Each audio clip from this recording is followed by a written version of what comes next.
about the we're talking a little bit about the Islanders press box for a second, and I was saying that I'm really sad I want to get up there one more time, and Ty wants to get up there too, so we might do a field trip at some point. But the two things about the Islanders press box that are awesome. One is the hot dogs that they serve up there in the press box, which is I don't know why more teams don't serve hot dog. I mean, different people serve different things. I mean, there's different food in different press boxes. Hello, Kevin.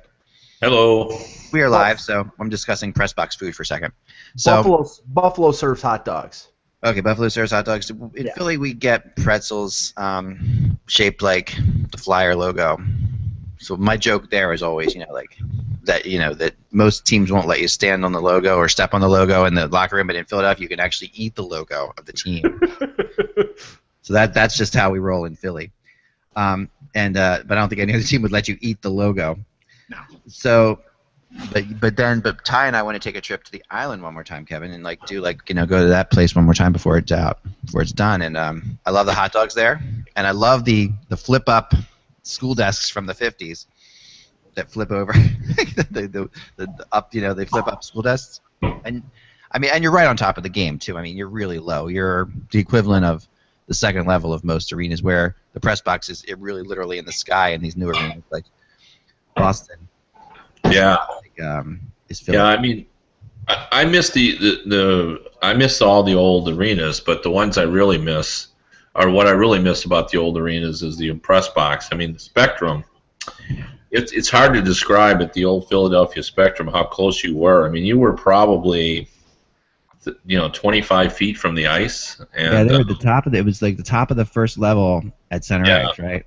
Yeah, and you were at center ice in New Jersey at the in the old arena there, and L.A. was in the stands as well. The oddest situation was in the old Cap Center in Washington, because they forgot to put a press box in when they built the arena. So they just chiseled one into the corner. And it wasn't like you were way high up. I mean, you were just kind of over in the corner there, and there was no lighting, so they put we begged, and they finally put some lighting, this little lamps there, so it was sort of a dark place. And I always felt like, to make a point, that I wanted, when I wrote a playoff story, I wanted to go and interview the people down by the other net and say, according to people who sat in the third row, this is what happened, because you really had no idea what was transpiring at the other end of the rink. The replays weren't. This was the '80s, so the replays weren't like they are now. So, but food. The best food story is in Montreal, and this is so typically Montreal. Yeah. In the '80s, in particular, they still do it today, but not nearly as grand. You had this press room, and during the playoffs, you'd have tablecloths, and waiters, and this is in the press room, and they serve this meal prior to the game. Like, it was such a big event. Wow, that's amazing.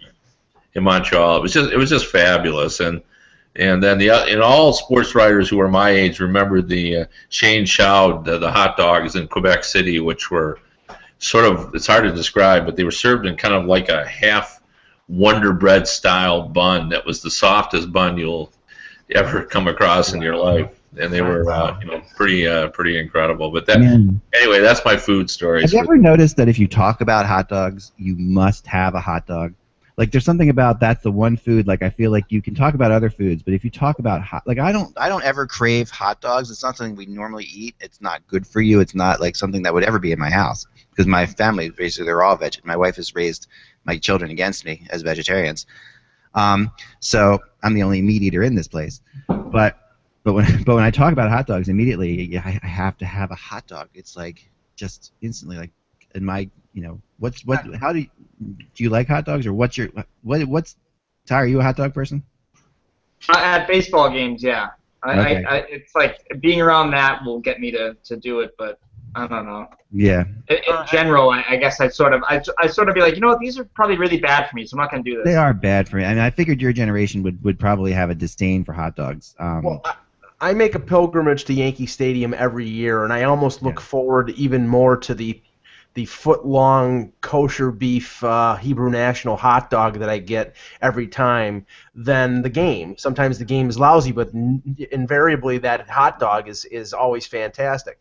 Let me just say one thing about. I mean, I don't have anywhere close to the press box experience that Kevin does, but I'm a little height phobic, but I don't really have a problem with most of the press boxes. But last Friday, it was like the 5th or 6th time that I've been what used to be called Cops Coliseum, and I think it's now called First Ontario Center.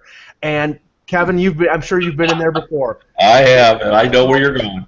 Well, first of all, the catwalk is the scariest thing in the world. You walk up a flight of stairs from the elevator through the catwalk. The catwalk has plastic on both sides, and you look down, and there's corrugated metal, and you're looking down 50 feet to the upper deck of Cops Coliseum. Then you walk like about 50 feet to the left, and then you walk another 30 or 40 feet, then down a flight of stairs into the gondola, which is hanging from wires. And during the game, a couple times when people were walking into the press box, you could feel the entire press box sway back and forth. Oh my God. And I walked in there Friday night about an hour before the game when game ops was doing their practice or their warm up. Right. The lights were off, so I'm holding onto the rail with like a vice-like grip like Schwarzenegger, inching my way because I was scared I was going to fall through the metal and fall to my death. Mike, I think you undersold that. You buried the lead. It's 1/8 of an inch of corrugated steel that's holding that together, and it is by far. And I've been around the block 3 or 4 times. Right. And there's nothing like Cops Coliseum. I will say when I was there, I believe it was. I can't remember whether it was for like a Players Association tournament or maybe it was Canada Cup. It's been so long now, but I can't remember. But there were the veteran sports writers who would not walk across because it was that scary, and the thing used to shake. Even when you walked across the ice, because you're up. Think of being at the top of the arena with 1/8 of an inch of steel between you and falling, 200 feet to your death. Yeah, and I'm not a light guy. I feel this metal giving as I'm stepping. Yeah, it's the scariest walk I've ever made. There's no doubt about it.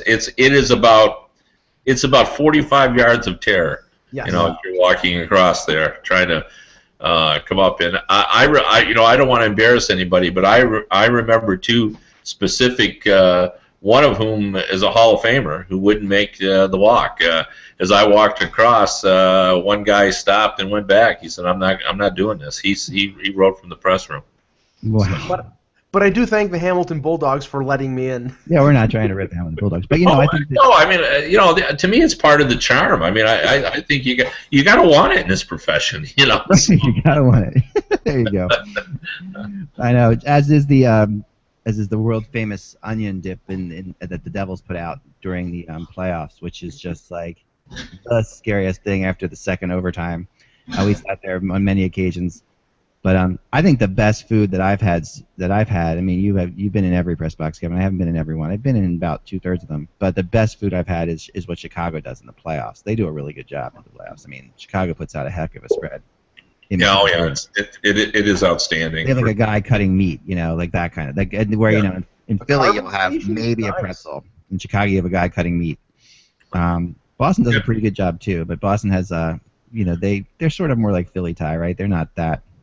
Yeah, I mean upstairs it's candy and pretzels and tons desserts. of candy. That's right. Oh my gosh, so many sweets up there in Boston. That's right. You just can't.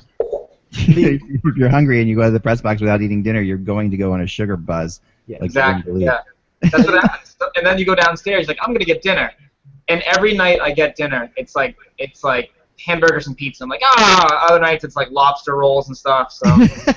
Well, they treat us definitely better. When I come to Boston, it's always been like they'll have lobsters and stuff like that because it's the playoffs, and I always wonder what the regular season is because like in the regular season sometimes we don't even get the pretzels in Philly. So most of the time you get them, but. The first intermission in Toronto is always great because they put out ice cream sandwiches, but you better get there quick. Yeah, exactly. Yeah. Well, move on. Some hockey, guys. You got it. Let's do it.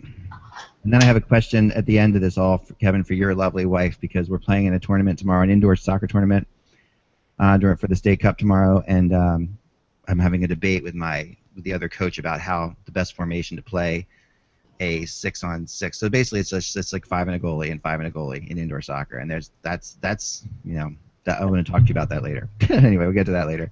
Okay. I'm sure she'll be ready. She would know how to handle this more than anyone. So she can be the deciding vote because we're split up the middle. All right, here we go. Okay. One suggestion: just don't play the Peter Horachek 5-5-5. No 5-5-5. All right, here we go. Let's. Today's date is January 30th. It's Friday. It's not August. April, June, and November. There's still one more day in January. All right, here we go. So we'll go Mike, Ty, Kevin. Okay? Okay. Hey, Hockey World. How you doing? It's Friday, Tie Day, January 30th, 2015. I'm Michael Agello. I'm Ty Anderson. I'm Kevin Allen of USA Today Sports. And I am Eklund, and you're watching the HockeyBuzzCast on HockeyBuzz.com. And this on my hands, young folks, is paint. See, I have been painting today, and this is the yellow paint that goes at the bottom, for the bottom strip of the boards in my arena. So I painted all. I got out the 2x4s and I painted all of them yellow in the snow. It's hard to paint in the snow, by the way. Difficult, very difficult. But I painted in the snow as it was flurrying, and I spray painted them yellow, attached them to the base of the boards. I decided to go with the top. I was debating on on the top of the boards whether to go with the blue or the red. You know, the blue is always this Montreal and I guess Quebec had the blue right along the top of the boards. But most places have red, I think. I'm trying to remember, but I decided to go with the blue. It actually looks cool, the blue along the top of the boards. I always liked the way it looked in Montreal, so that's my little hat tip to. I actually do. Are we going to get to see photos of this? Oh yeah, at the end of this weekend, I promise, because this is my final touches. The scoreboard's been installed, the press box has been installed, and there is a press box. Is there a catwalk? No, it's not a catwalk.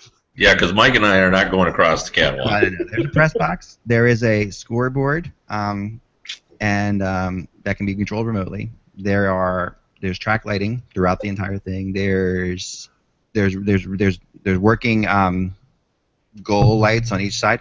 I'm telling you, it's all there. So I will definitely do a video for it for everybody to see that.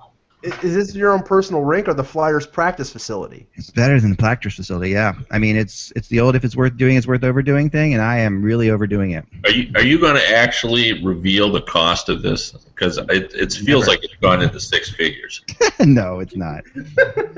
As my wife put it, some people have pools, we have a rink. It's not it's not quite that expensive, but it is up there. But in the spring, it will actually be like a pool. Yes, thankfully, but it does save money when you build it yourself. That saves a lot of money. So it really was just tools, and a lot of stuff is redone. Like I had a lot of things that I already, so a lot of it's not bought. So anyway, moving on to hockey. Gosh, a lot of games last night, and I wanted to start off with this Mike, because I thought you would really enjoy this. Oliver Ekman-Larsson here. This is kind of classic. This is from 150 feet away.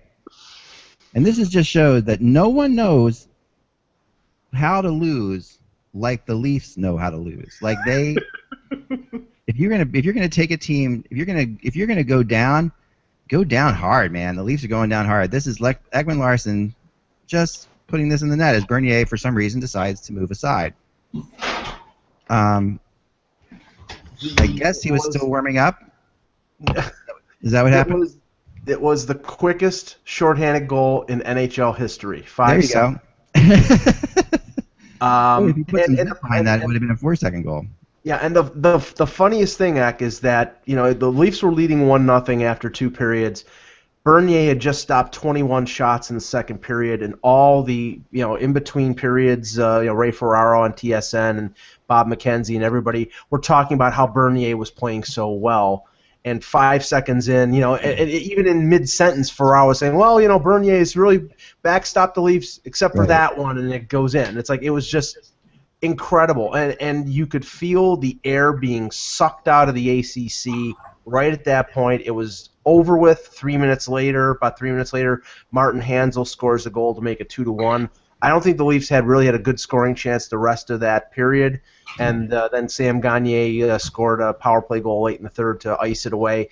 They're 3-15-1 in their last 19 games. They've lost 8 games in a row, and they are death spiraling down the standings in the NHL. It's not good. It's not good. And that was not an exciting game to watch, as you pointed out, Mike. No, the last 125 minutes of hockey that the Leafs have played over the last 2 days, those are minutes I'm never going to get back in my life. And Right. it's just the entertainment value was brutal. And but the thing is, they're trying to get this team to play defensively and play two-way hockey, and they just don't seem capable of doing it. It's just but they seem determined to want this team to play this way. They're not going to say, let's open it up and play the way they used to, because they would be admitting defeat.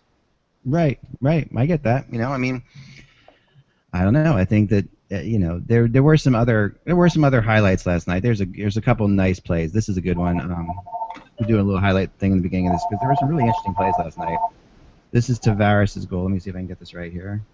And then I have the Rask save too, which was pretty amazing. Yeah, that was incredible. I mean, but this is a classy goal by Tavares here. Let me see if I got this right here. I apologize. This is like your typical street hockey goal. That's what I want to call this. This is your street hockey goal. This is you're coming in. You're 1-on-4. All right, here we go. He's 1-on-4, and he just flips the puck over top of the defenders. And boom, bam. And Rask, obviously, this is a rebound that Rask might want to have back, but to say the least. But he did make up for it later. But this is just a creative play, and the fact that everybody just watched Tavares go between them. They're really the Boston defenders. A little bit out to lunch here, Ty. Yeah, I mean, he takes advantage of Louis Eriksson, dropping back and playing D as Torrey Krug pinched in. So Right.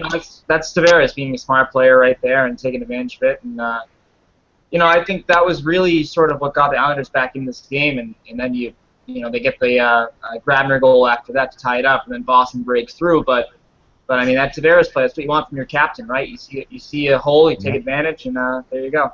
Yep. While I get up the Rask thing, let's talk about it. This was a good game. I mean, this was a game a lot of people were looking forward to. The Boston Islanders game. The Bruins kind of showing, I don't know. Kevin, what are your thoughts on this first? Because with the Islanders, we've talked about in the press box last night. I was at the Winnipeg Flyers game and talked to a lot of people, and a lot of people don't think the Islanders can play in the playoffs yet, and this last night was proving that. I mean, are you? Well, there's two things here. First of all, when I talk to the people around the league, general managers and pro scouts and so forth, everyone's been very impressed with the Islanders. Right. There's a real wow factor about the Islanders, and some of it is the fact that they haven't been good for a very long time, and it appears they've turned the corner. But I think also you can just make the case that you just did, and this is something that I believe in. I've talked about it a lot, is the fact that I think in the postseason you've got to go into the postseason and you've got to sort of deal with losing before you can learn how to win. Right. And I think that's kind of where the Islanders. I would expect the Islanders not to make a long run in the playoffs, because I think they're just sort of will have to figure out how you play in the postseason, and I'm not sure they're there yet. Plus, I think their defense, as improved as it is, it still gives up way too many scoring chances. I think we have to agree with that. I like what Boychuk has done in terms of making it much more competitive, and Leddy helps both offensively and defensively because he can get the puck out quickly. But they still turn the puck over too much, I think, and I just don't think that they're comfortable playing in 2-1 games. I think Halak gives them their best opportunity to do that, and I think Halak has really changed the team defensively. But can they convert? And the Bruins, as we know, are very capable of playing 1-0, 2-1, and I'm not sure the Islanders are. But my take on that game last night was that, and I think we've all been sort of circling this idea, is that the Bruins are suddenly not suddenly, they have been for a while, the Bruins. This is where all that time when I kept saying earlier in the year, well, don't worry, they're going to get there, they're going to get there. And then I finally gave up and surrendered, and I said, well, maybe they won't get there. Well, they are going to get there. They're going to be the Bruins. They're still going to have Claude Julien. They're still going to have Krejci, who rises up in big games. They've got Patrice Bergeron, who is a great. Other than Johnny Taves, is there anyone who's a more prototypical center, what you want out of a center, than Bergeron? He's not as dynamic certainly as Sidney Crosby or Steven Stamkos, but he's a great face-off guy. He's a great defensive player. He's a savvy offensive contributor. And then you bring him in the playoffs. He's so much experience. He's unflappable.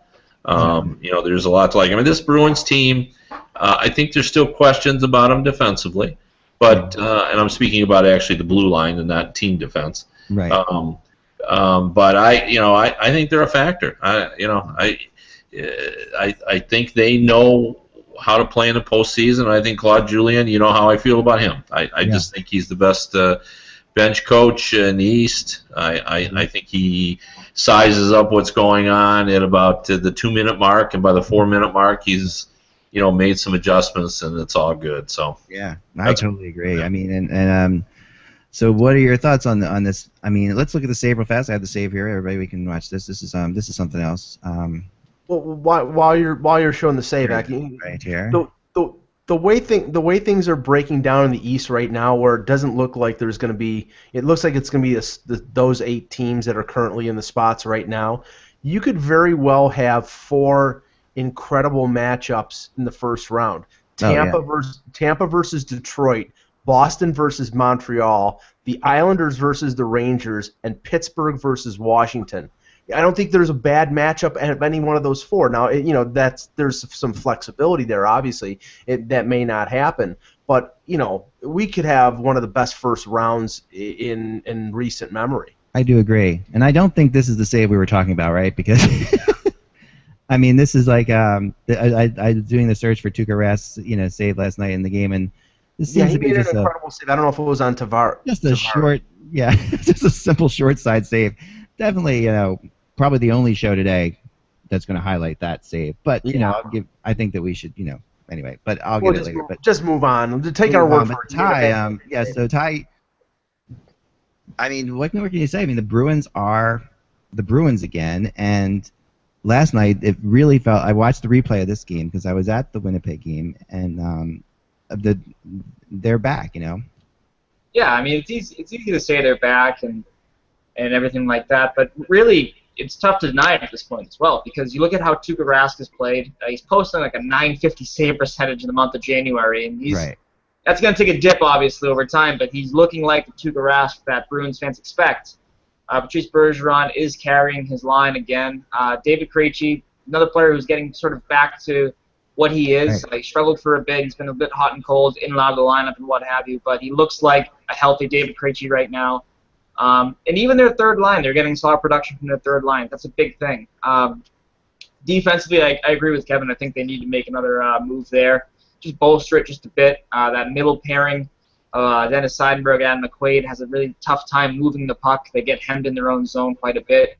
And that's what happens when you have 2 heavy shot-blocking type defensemen. Obviously, Matt Barkowski is sort of the X factor in there. He's been a healthy scratch for about 10 straight games now. Don't know if he's going to see the ice again. The rumors are that he's on the trade block and that he could be on the way out. But again, you can't trade him and not bring an upgrade to that position, I think. So that's something to watch the Bruins. It seems as if their forward situation has figured itself out, and now they need to figure out what they're going to do defensively in order to go farther than the first or second round this year. Well, today they sent down Svedberg, right, for conditioning. Svedberg was sent down today on a conditioning stint. He's going to play the weekend games down in Providence. That brings Malcolm Subban up into Boston's picture. I don't think Subban will get a game. They're playing LA tomorrow night. That'd be a tough welcome to the NHL for him based on that lineup, even though they do struggle to score sometimes. But I don't know if you want to throw him to the Wolves there, but that's another piece that a lot of people say that he could be a trade chip just based on the fact that Tuukka's going to be here for the next 5 or 6 years after this. So you never know. How valuable is Malcolm Subban, Kevin? Well, Subban, first of all, let's start out by saying he'll be the number 2 goalie on that U23 North American World Cup team, in my projection.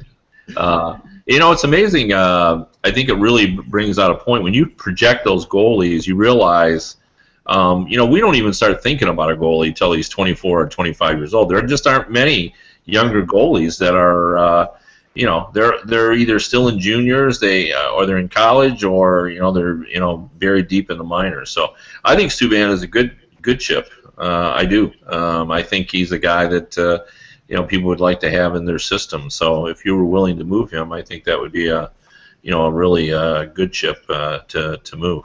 Yeah, I like him a lot. I mean, the Bruins turnaround isn't exactly magical though. As soon as Chara got back and got playing healthy, as soon as Krejci got back and got playing healthy, everything fell into place. I mean, Pasternak playing on that number 1 line, helps because it eliminates one thing that they have to trade for. But such everything a pessimist, Mike. Such a pessimist you are. I mean, yes, it's magical. Come on, give it a chance. Give it a shot. No, I mean, that team when they have all their pieces in place, they're a machine. I mean, Krejci and Bergeron is a 1-2 punch, is one of the best 1-2 center combinations in the league.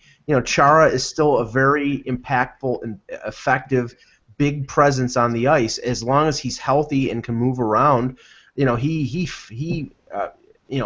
makes that, and he makes that team. He's impactful on the game. So I think that all this is them getting healthy and getting in the right direction, and they maybe need to make a 1 or 2 tweaking moves, which are going to be tough because they don't have a lot of cap room. But the Bruins are in line to, along with 3 or 4 other teams, to have a good chance to make the final in the Eastern Conference. Well, the Eastern Conference is wide open. Go ahead, Kevin. Yeah, well, let me just add to what Mike's saying. I mean, I think he's saying this, but I don't know that he uttered exactly these words, but there's no question that the Bruins are the team best designed for the postseason. Like even the Tampa Bay Lightning, we still don't know whether they're ready to play in the playoff hockey. I think they are. I mean, I've watched a lot of their games, and I think their defense has been improved enough. The Strawman trade, to me, is what put them over. But everybody else in that Eastern Conference, we're not sure what they are like in the postseason. We know the Penguins' issues in the past. We think Montreal will be fine because of the way they played, and they've got Carey Price. But we know what the Bruins can do in the playoffs. I think, just as we say in the West, LA is the best playoff style of team. I think we can say without question that Boston is the best playoff style team in the East. Now, that doesn't mean they'll win the playoffs. It just means if you look at what you need to be successful in the playoffs, they have most of the ingredients. Right. And I think, Kevin, the one thing that I'm sort of excited to see is the fact that the East is so open. I mean, like right now, I don't think any one of the 8 teams that are in the race right now, there is a conceivable path that one of those 8 could get to the final. I don't think anybody is completely out of it. Even the Islanders, if Halak stands on his head, you could see a way for them getting to the final. But I think that lends itself to these teams all being open to making moves before March the 2nd because Montreal needs defense, Tampa Bay needs defense, Boston maybe needs another forward, Detroit has been looking for a right-handed shot defenseman, the Rangers, the Islanders, the Caps, they're all looking for a piece or two, and since everything is wide open, I think they're more wide open to the possibility of making those deals. Yeah, I would agree. I thought the Tampa-Detroit game was interesting for a couple of reasons. I really think for the Lightning it was a statement game. The Red Wings had been playing pretty well.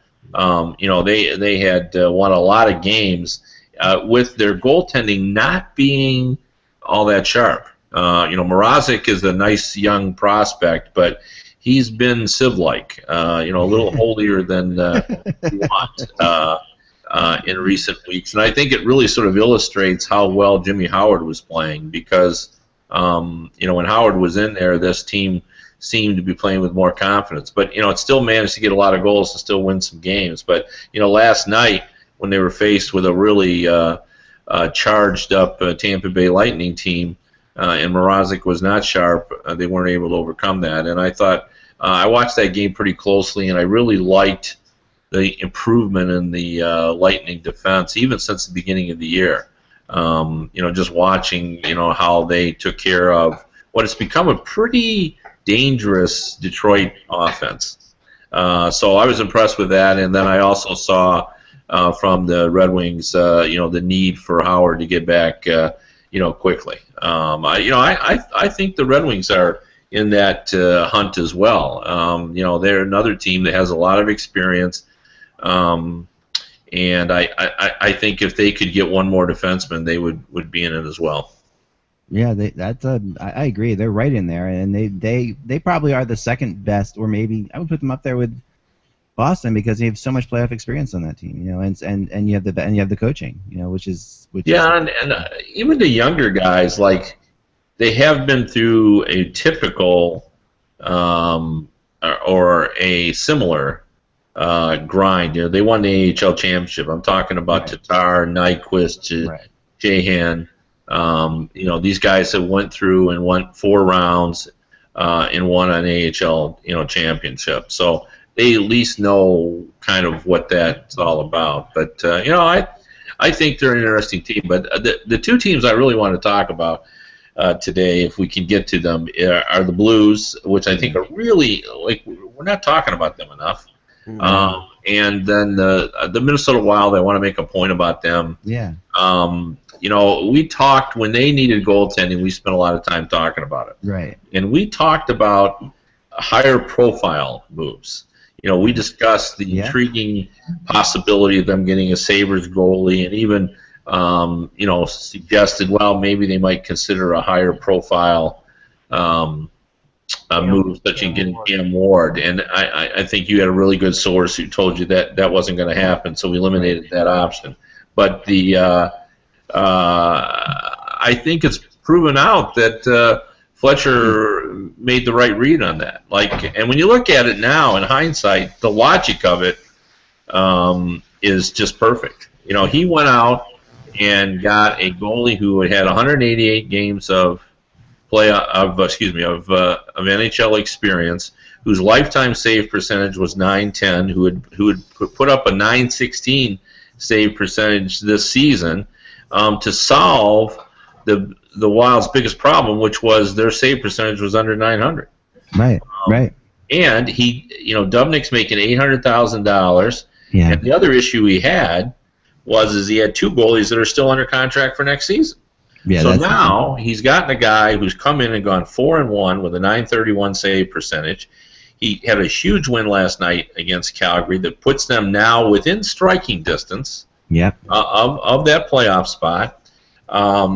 He's got a .166 goals against average since he got there, and he's now kept open his options moving forward. Right. So it was just a great move, and I think sometimes we can be very critical of what GMs are doing, and I think now we have to give credit where credit is due. Now, the only pause or the caution that I would throw out is that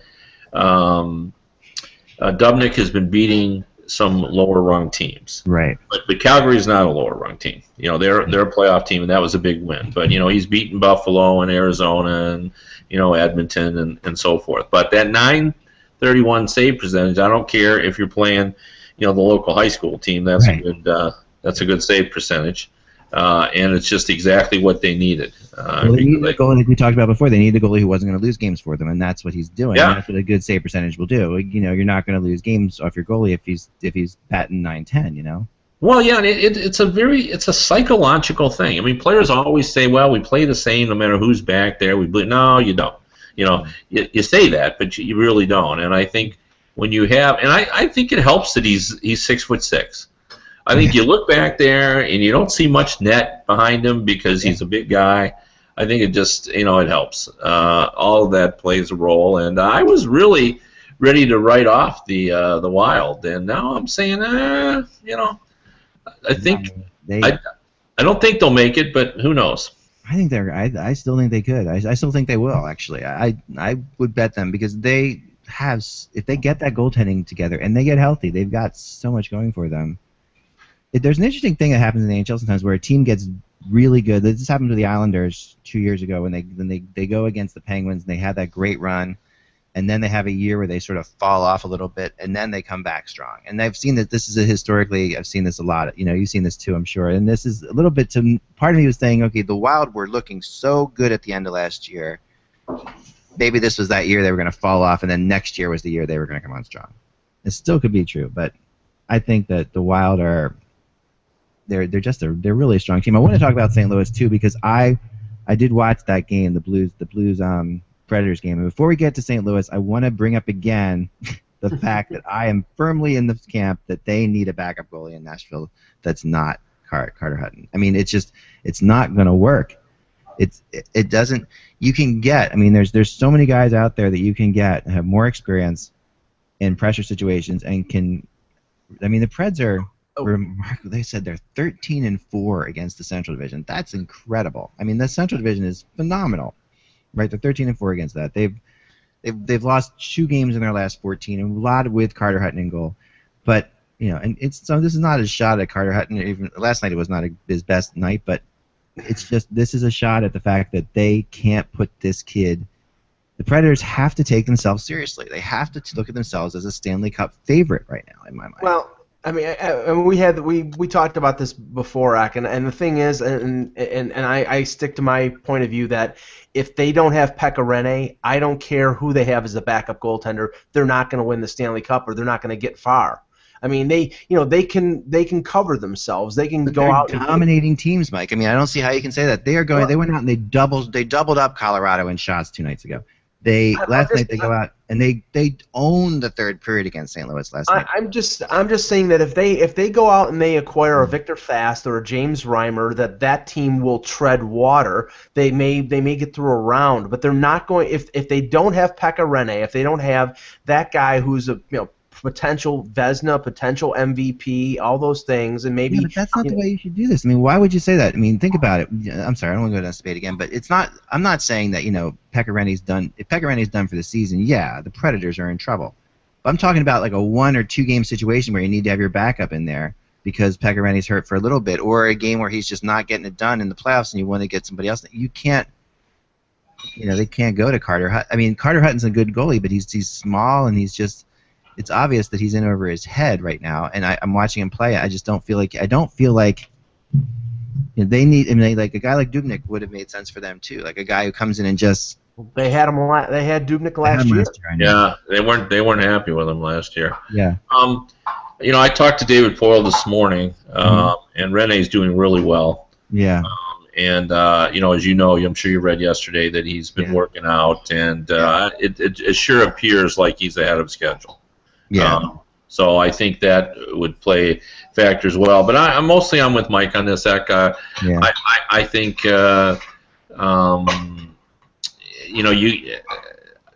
it just doesn't make any sense to give up an asset to go get someone for a short term when Rinne is going to be back, and assets are hard to come by, and I would just sort of ride it out. And I do agree with what Mike said. Whether it's Reimer or whoever, if it's not Rinne, they're not going to win the cup. Yeah, but nobody wins a cup with their backup goalie. I know, but everybody needs their backup goalie to win a couple games for them here and there. Well, Carter Hutton won a lot of games last year. Yeah, but throw him into a playoff series. Ty, come on, help me out. Back me up here. I mean, here's the thing. It's that I think you can tread as much water as you'd like. And I guess I align with the thought that if a goalie goes down, if your starting goalie goes down, 9 out of 10 teams in this league, are screwed no matter what. But I look at the Preds and I kind of thought that this there is that chance of Rinne getting injured, but there's a chance for a lot of guys to get injured, so you can't really bank on that. But I always thought this was the one weakness, so I can see where X's coming from here. But in a way, this could actually be a blessing for the Preds. Think about it. Rinne is a goalie that starts a lot of games, he logs a lot of minutes. So maybe taking 3 to 4 weeks, whatever it may be, off, it will help them out, in April, May, and possibly June for this team. So. I don't know. I mean, it's a tough situation to look at, but they're in a situation now where they've played so well to start the year that they can almost afford to drop 2 or 3 games with subpar goaltending. And it sounds so weird to say that, especially in the Western Conference, but that just speaks to how dominant this team has been and how well they've played. Lines 1 through 4 and their defense and so Hutton, he's not the best option. He's far from it, I think. But it seems as if they've put themselves in a situation where they can survive this for a month-long absence or whatever it may be. It amazes me. This amazes me, guys. I'm going to stop this debate now, but it amazes me because we will sit there and talk about how Boston or somebody needs to go get a 7th or 8th defenseman to help bolster their defense. And they'll give up and I'm not talking about giving up a ton for these guys. These guys are there to be had. Right. So I'm talking about, but yet you won't go and get a backup goalie or a third goalie who's got some playoff experience when that is so much more important than your 7th or 8th defenseman. It potentially could be absolutely the difference between getting through a series or winning a game or a certain situation. Anyway, let's stop. Let's go. I'm not going to win this argument, but you'll see. There will come a time. I was just going to say. Playoffs, and Rinne will go down in the 3rd period, and Carter Hutton will be out there, and it'll be a problem. And when Nashville had a bad season last year, Carter Hutton went 20-11 with a 910 save percentage. Again, this is not against Carter Hutton. This is just I just think that if you are a team that is a favorite, and they're a favorite to win the Stanley Cup right now, they are. I mean, they're in that group. Okay, you can't take them out of that group. They might have the best defenseman in the league. They might have the best rookie in the league. Their coach might win Coach of the Year. They might have the Vezina Trophy winner. They might have the MVP of the league. This is a team that has everything going for them right now. Who would you get that would be better? Are you talking like Reimer or Dubnyk, or who were you saying? I'm talking Reimer, Michael Neuwirth. Sorry. You think he's better than? He's played in the playoffs. Yes, I do. He's shown he can do something in the playoffs. Peter Budaj even. There's guys who've done things. Now Budaj's had some bad playoff runs recently, but even. There's Dubnyk. There's Fast. Fast is a little bit more. He's a little bit more experienced. He's hasn't shown anything in the playoffs necessarily. But I look at the guys who have played. Even Ray Emery. I'm just like even a guy like Emery. I see them as better options in a certain. Emery's gone to a Stanley Cup final. This is just to me. Why would you leave this part of with everything else that you've got going for you? Why would you leave this part for chance? I just don't get it.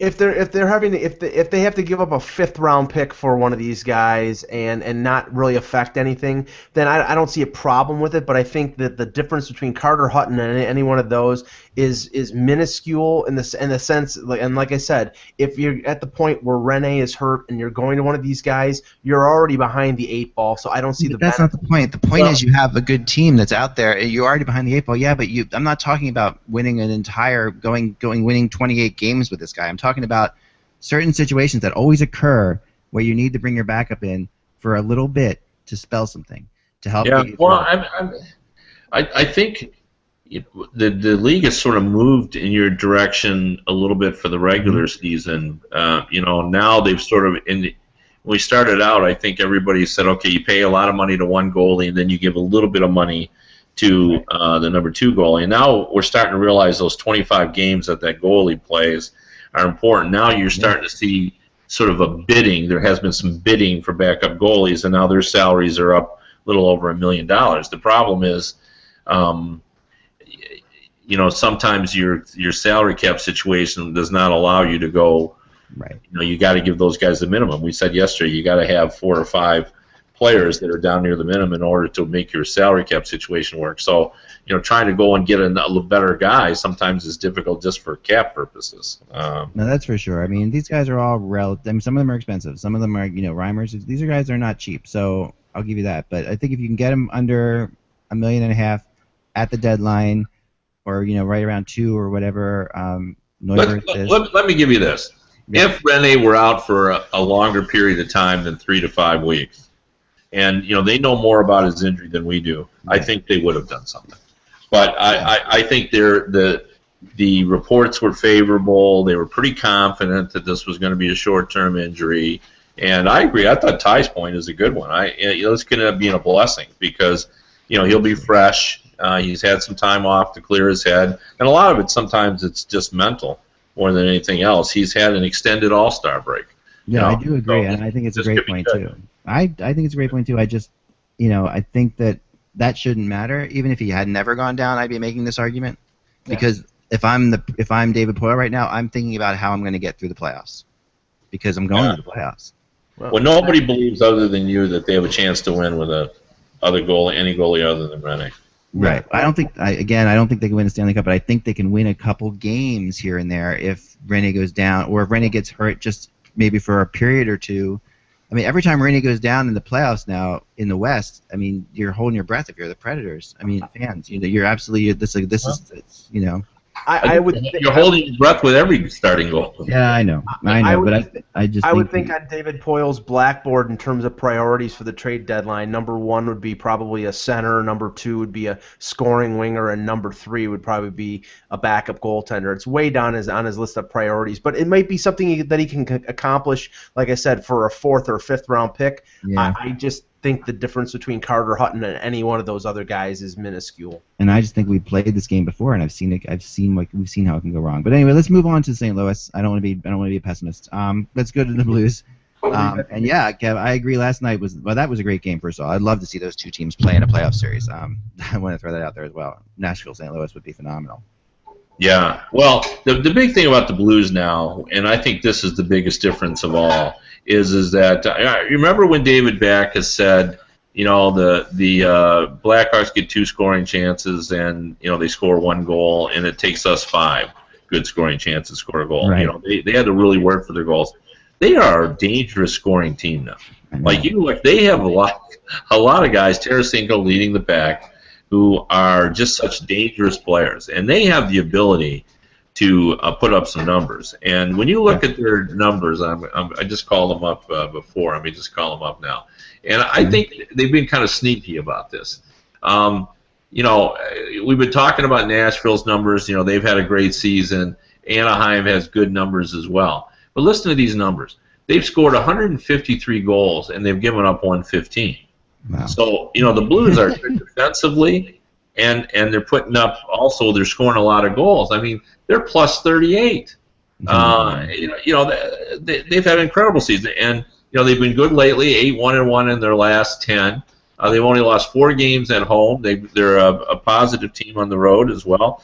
I think everyone knows they're sitting out there. They're a good team. They're a Stanley Cup contender. The matchup will be important to them. But my only point is I think they've been better, and they are deserving of more attention as a real strong Stanley Cup contender than we're giving them credit for. I mean, and they've had some things that hadn't gone well. I mean, Oshie didn't start out well. Now he's playing great. They've had questions on Pietrangelo. Started out rough, and he's turned it around as well and played much better. Oh, yeah. They've got some interesting situations. I guess the big question that we have to ask ourselves is, how much does Hitchcock trust his goalies? I happen to like Elliott, and I think he doesn't. I think he's underappreciated as well. I think he can do the job, and I think having Marty Brodeur there will help him. I mean, he's not a goalie coach, but I think having Marty Brodeur there to tell Ken Hitchcock, it'll be all right. I think that's important. So, I'm bullish on the Blues. I think they're a real legitimate contender. I am. Go ahead, Mike.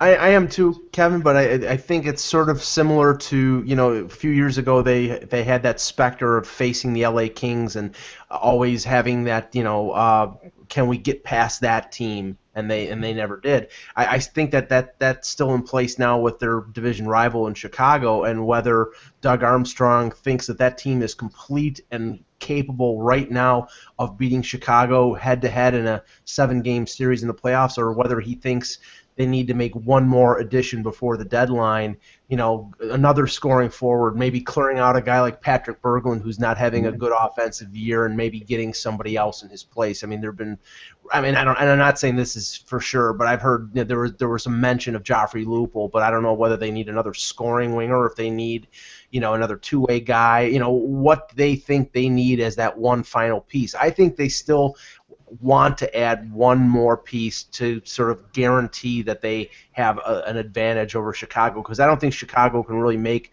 an acquisition at the deadline that will affect them one way or the other. No, I agree with that, and I think that listening to Hitchcock after the game last night, is nailing it too. He's basically, you can tell he's happy with his team, and he's like a typical no-nonsense Hitch. We played better in the first period. They played better in the second period. No one could stop anybody nobody could stop anybody in the second period. Hitch was doing his normal thing, but they were better in the third. We were better in the first, and neither of our defenses could handle the offenses in the second.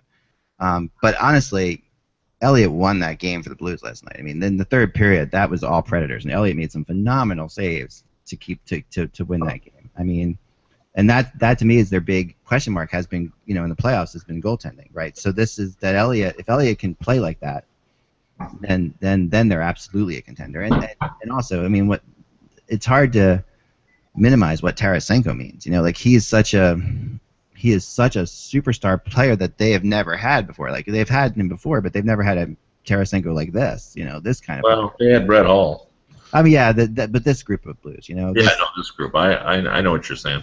This group has always had like a lot of workman-type O'Shees and Backus-type players, but they've got a real stud in Tarasenko, who can score from everywhere. Yeah. He's a game breaker on a team that needs one. You know what I mean? It's just that skill that they don't have to grind out 2 goals a night. They can get maybe 1 or 2 from this kid. If he can fly down the wing and find some open space there.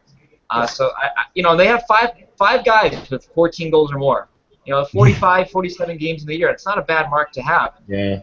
And I think that benefits them, moving forward here. And I would say, to Mike's point about their history, this goes to what I believe. Where you got to lose in order to win. I think they've lost enough in the playoffs that they've learned by that. Yeah. That they get it, and I think they've sort of. I think Elliott.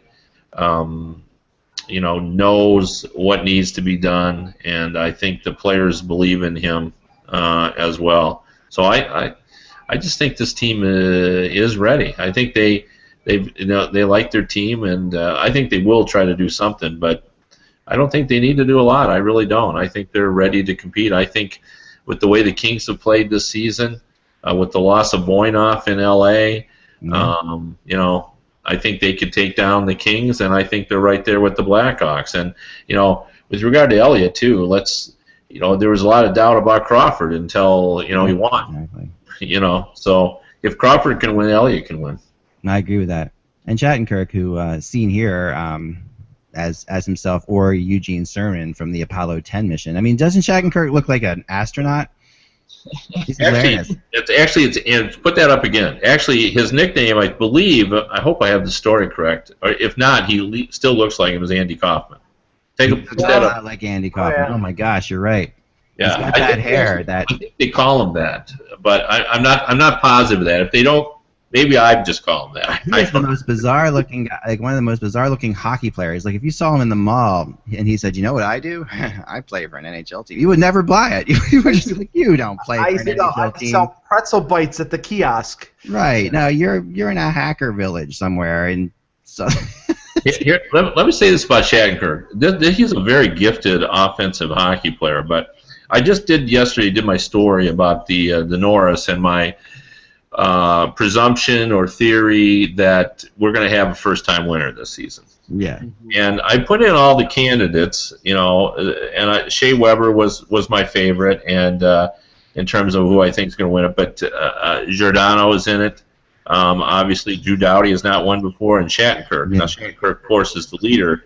But when you compare these players, I was really struck by Shattenkirk plays so much less than everyone else, and it also, in terms of, they're all around the same in terms of hits and block shots, and he's well below those, and no hitting, block shots that are lagging behind as well. So you can see why, he's. I mean, I'm not saying he's not a great player because he is, but you can see why he doesn't probably get quite as much attention, because I think he's just a little bit lacking in terms of being that just great all-around player. The one thing that's unique about him in that group that you mentioned is that really, I mean, he's a power play guy for them, but he's a second pairing defenseman. The number one pairing is Peter Angelo and Bouwmeester. Right. Weber, Doughty, Giordano are all on the top pairing.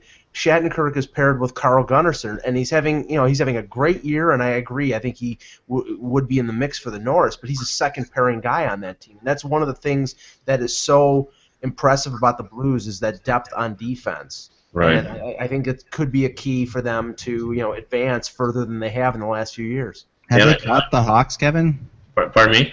Have they caught the Hawks? Yeah, that's a great question. I mean, I think it's a coin flip. Yeah. Right. I mean, I really do. I think you could play that series, and now, because it does seem like the Hawks have slipped a little bit. I'm such a believer in the Hawks. It's hard for me to say the Blues are better than them, but because I just think the Hawks are kind of how you build a team. It's just speed on every line, a danger element on every line. Can take anything you throw at them. Like you could bang the Blackhawks all night long, and it won't change a thing. They can deal with any of that. They're not a great heavy hitting team, but they can take whatever you throw at them, and they have a history of coming up big in big games. Patrick Kane is a big game performer. Jonathan Toews is a big game performer. Seabrook is a big game performer. Duncan Keith. They have a lot of guys that can do that. So, and it could be their last hurrah. They're going to lose. They're going to lose probably Johnny Oduya, as we've talked before, and their defense is going to look different next season. So, Mike Richards is going to get 49 points. No. Brad Richards will get 51. Brad Richards, sorry. Yeah. Anyway, no, I agree. I mean, the Hawks. It's kind of unfair because they're kind of like they're still the best looking girl. Even though other girls are looking better, they're still they haven't changed. That's the one guy we haven't talked about for the Blues, and he hasn't produced like they expected in the regular season. But I think in the playoffs he becomes more valuable. Is Stastny. A guy can win a huge face-off when you need him to do that. He's a good defensive guy. You'll really notice him in a 7-game playoff series. Big difference between this year and last year's. Yeah, they're a good team. Before we go, we are out of time. We're not going to do the rumor chart today because I didn't make a whole lot of changes to the rumor chart. I will be over the weekend. But the one thing I did want to talk to Kevin about, because there was a lot of buzz about this last night in the press box, was Timonen is about ready to return, and he's going to be skating, and he's going to play. I mean, if you listen to him, he's going to play. And a lot of people were saying, wouldn't he make sense in Detroit if he's healthy? I mean, what are your thoughts on that one, Kevin? Yeah, he certainly would be. I think they would need to see him play for a while, which they won't be able to do that. Yeah. But for sure, yeah, and that's been their history, is bringing in guys like him. Veteran defensemen who've been around the block. Think back to the days, the Larry Murphys they brought in. I'm trying to think the Russian guy they brought in as well. Yeah, and they've just had a history of bringing in Olsen came in 1 year as well, right. That would make Mark Howell, right? Yeah, they like to bring in the older guys. They have a lot of faith in the older guys. Yeah, and it's just when you think about it, you just close your eyes, you can picture it. You can just in my mind like, yep, that makes complete and utter sense. That's where Timonen, because if he's going to get one more run at a Stanley Cup, which he I think really wants to do, and it is a question as to whether or not he would want to move. But I think living out of a hotel for a couple months, if you get a chance to win a Stanley Cup, he probably would take a shot at it. There would be a little symmetry. I know you mentioned them as a possibility in your blog. Was if he went to Nashville where he started and playing for Laviolette. Not that they really need any kind of bolstering on the blue line because that's the strength of that team. But he and Laviolette didn't get along all that well. That's the only thing. So that's a little bit.